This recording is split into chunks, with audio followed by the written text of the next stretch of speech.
gals, welcome back to my channel.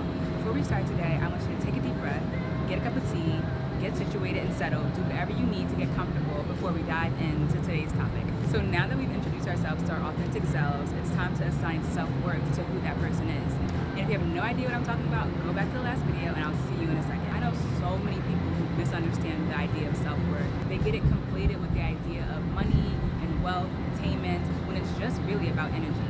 Energy is how you define your self-worth. What do you bring to the table? What do you bring to the room? What do you bring to the group? What you bring in terms of energy, no one else can bring into the room except for you. Anybody can bring money, anybody can bring a Birkin bag, anybody can bring a Range Rover, but only you can bring your authentic self. Only you can define the worth of that authenticity. And of course, we know that that is built into the systems and into the society that we live in.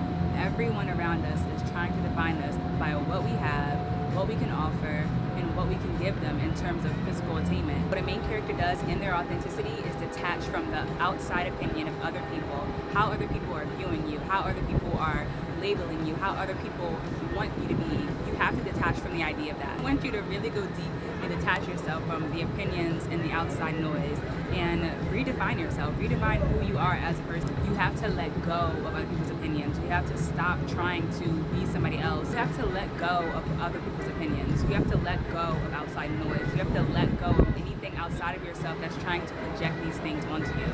And in that, you're going to be triggered. Trust me, you're going to be triggered left and right when people are saying, why are you not defining yourself by what I tell you to be defined by?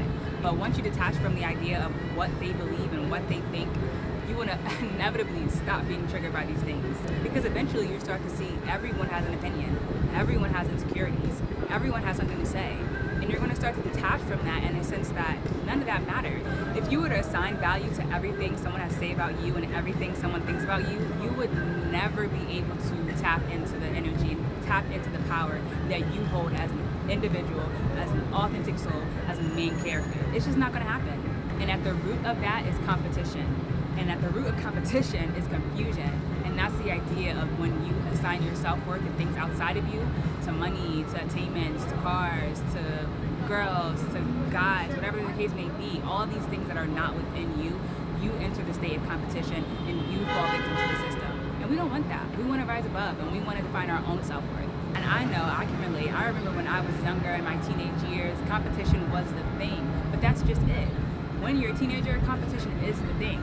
But once you're growing into yourself, into your own world, into your own sense of identity, you have to detach from the idea of competition because it's no longer something that you can afford to participate in.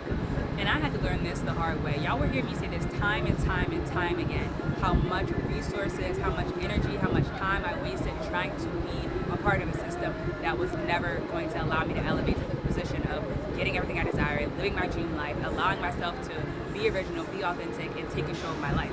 So this week, I'm not giving you 3 steps. I'm going to give you one task to follow. Real easy, real simple. Anybody can do it. Everyone has access to it. All you need is a pen and paper. You know what I'm about to say, journaling. So this is what I need you to do for the next 3 weeks. We love the number 3, okay? Choose a day of the week where you journal about this. One letter to your past self, apologizing for all the things that you allowed to happen that do not fit the criteria of how you define your self-worth.